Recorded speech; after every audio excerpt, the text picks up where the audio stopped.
Beaches on India's coasts are disappearing at an alarming rate. Houses that were once built well away from the high tide line are being swept into the sea. This catastrophic erosion is not due to natural causes, but a direct consequence of our reckless tinkering with the coastline. If we don't act now, sandy beaches may become history along India's coasts.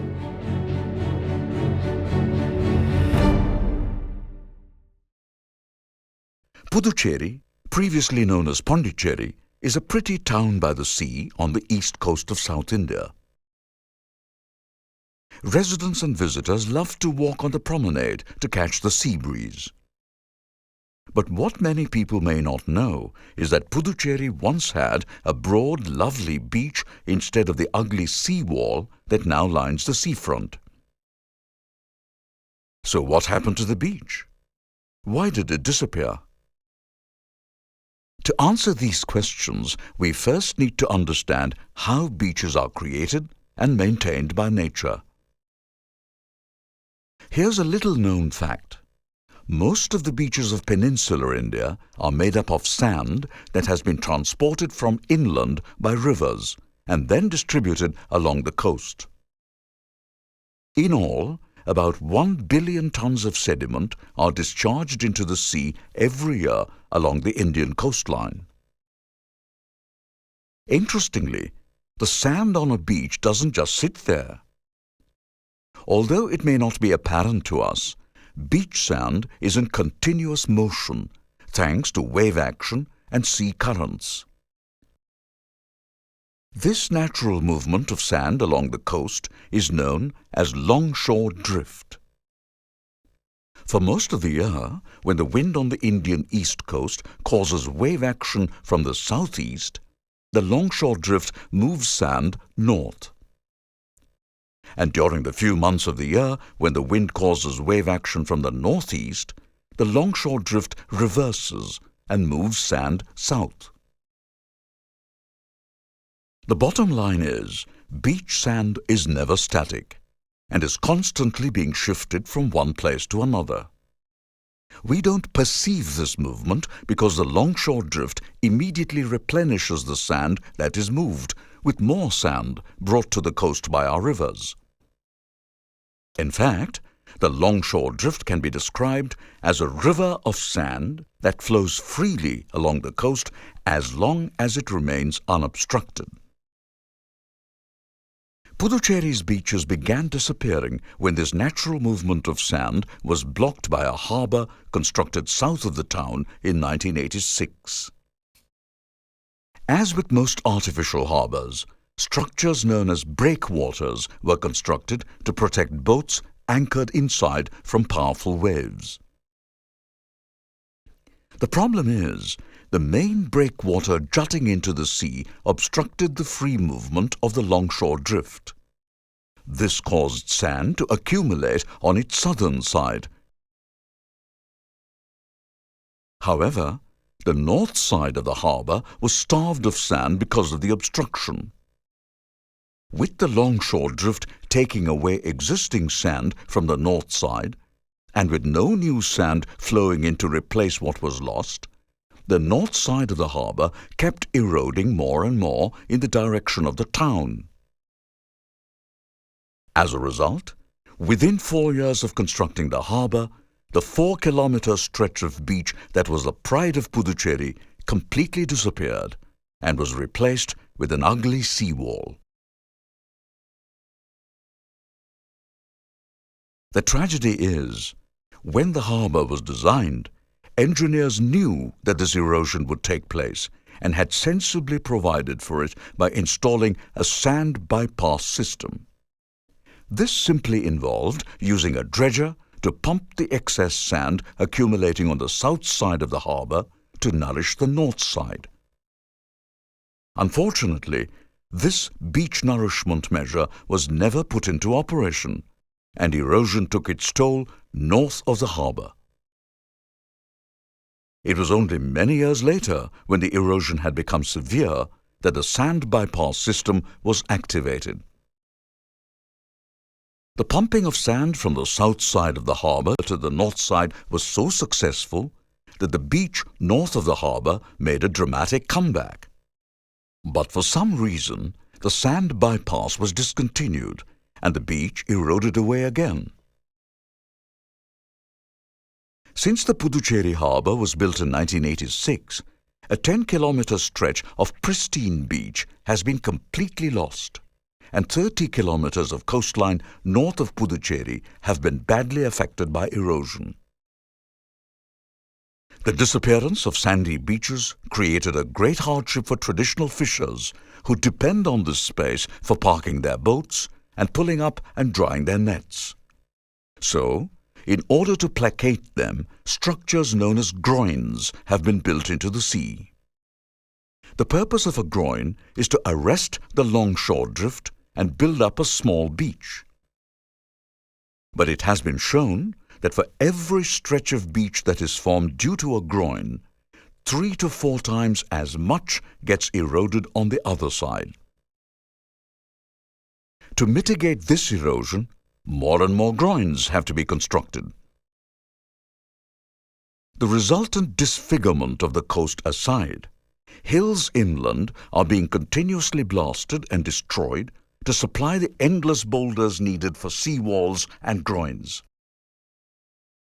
The sad truth is, hard structures are not even a permanent solution.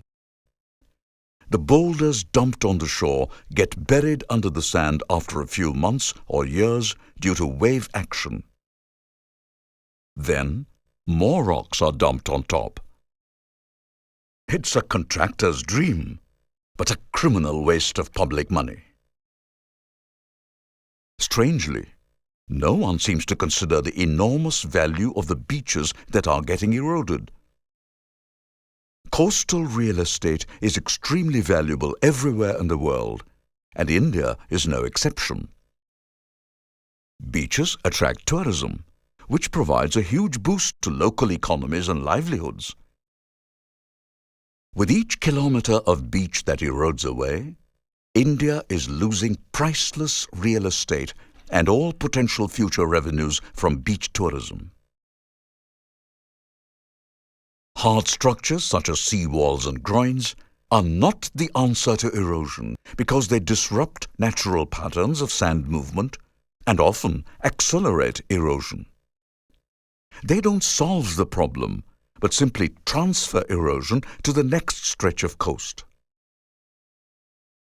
Once you start creating hard structures, you have to continue forever as the rocks keep sinking.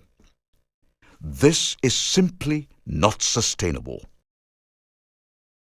So, instead of triggering erosion and then constructing sea walls and groins, we need to plan coastal developments with great care. Since coastal projects such as ports and power plants are known triggers of erosion, we need strict limits on how many should be allowed. However, the scary fact is, over 300 new ports are being planned along India's coasts. If these come into being, there will be an average of 1 port every 20 kilometers along the entire coastline. Most of these ports are not only unnecessary, they will trigger erosion on a scale never seen before. Past experience shows that when erosion is unleashed in one place, it doesn't just remain there. For instance, when sea walls were built by Puducherry to protect its coastline from further erosion, the problem was transferred to the neighbouring state of Tamil Nadu. The unsuspecting village of Kottakuppam on the Puducherry-Tamil Nadu border suffered horrendous erosion within a period of just 3 months. As a result of this, Tamil Nadu has built seawalls in Kottakuppam and other coastal villages, and many more are planned in the future. If this knee-jerk seawall building spree is not stopped, it will not only affect the northern parts of the state, but also push erosion into the neighbouring coastal state of Andhra. unless dealt with scientifically and sensibly, man-made erosion will end up affecting the entire Indian coastline. Sandy beaches are precious public spaces that belong to all citizens. Apart from being crucial to artisanal fishers and providing the rest of us with recreational spaces of great natural beauty, beaches are beneficial in many other ways. Beach sand acts as a filter to prevent seawater from intruding inland, thus helping to safeguard coastal freshwater aquifers. Beaches also buffer us from the fury of the sea during cyclones and tsunamis. They provide resting space for migratory birds that visit us from distant countries, and nesting space for endangered sea turtles to lay their eggs. Left undisturbed, sea and sand maintain a dynamic equilibrium. Today, we have disrupted this harmony by altering natural patterns of sand movement through our actions. So, instead of blaming the sea for erosion, we need to take responsibility for what we have done. The only way to stop erosion from spreading like a cancer along India's coastline is prevention.